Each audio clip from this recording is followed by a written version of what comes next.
Two people sit in the same room, watching the same rainstorm. One sees a ruined day, a cold, gray obstacle to their plans. The other sees a moment of stillness, a necessary cleansing for the earth, and a rare chance to reflect. The rain is a neutral fact. The experience, however, is a choice. We often believe we are reacting to the world as it is, but in reality, we are reacting to the world as we are. Welcome to Sentient Path.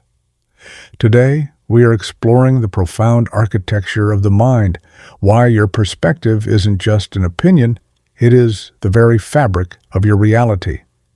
Nearly 2,000 years ago, the Stoic philosopher Epictetus wrote, "Men are disturbed not by things, but by the view which they take of them."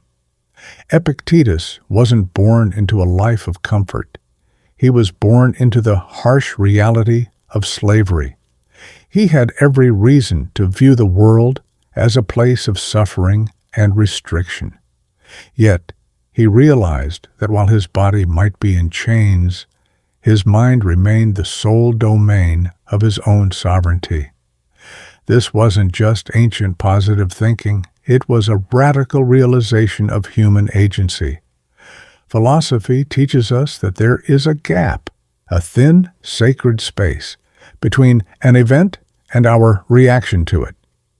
Viktor Frankl, a psychiatrist and Holocaust survivor, later echoed this by saying that in that gap lies our growth and our freedom. Think of your mind as a lens. If the lens is cracked, the sunset looks broken. If the lens is tinted blue, the world looks cold.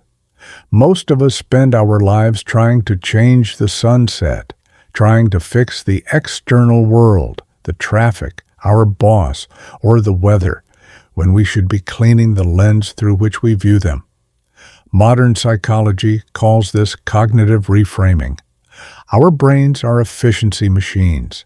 They use mental shortcuts or heuristics to label experiences instantly. This is a survival mechanism. If your ancestors saw a shadow in the tall grass, catastrophe was the safest label to ensure they stayed alert. But today, these shortcuts often malfunction. If you lose your job or receive a critical email, your brain might immediately label it as a survival threat.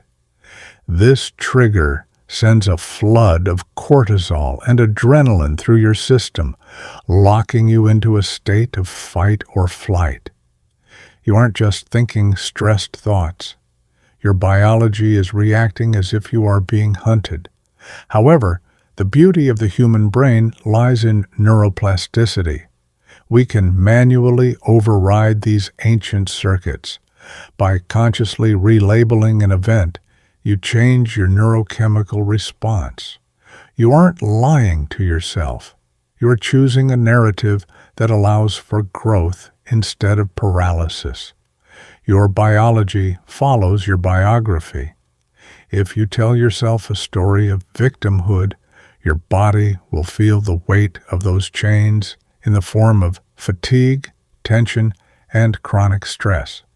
So, how do we walk the sentient path and master our perspective? It isn't enough to know the theory. We must practice the craft. It starts with observation without judgment, the ability to look at your own thoughts as if you were an outsider. Next time you face a problem that feels overwhelming, try this 3-step shift. First, identify the fact. I made a mistake on a report. This is the neutral reality. It is the rain falling.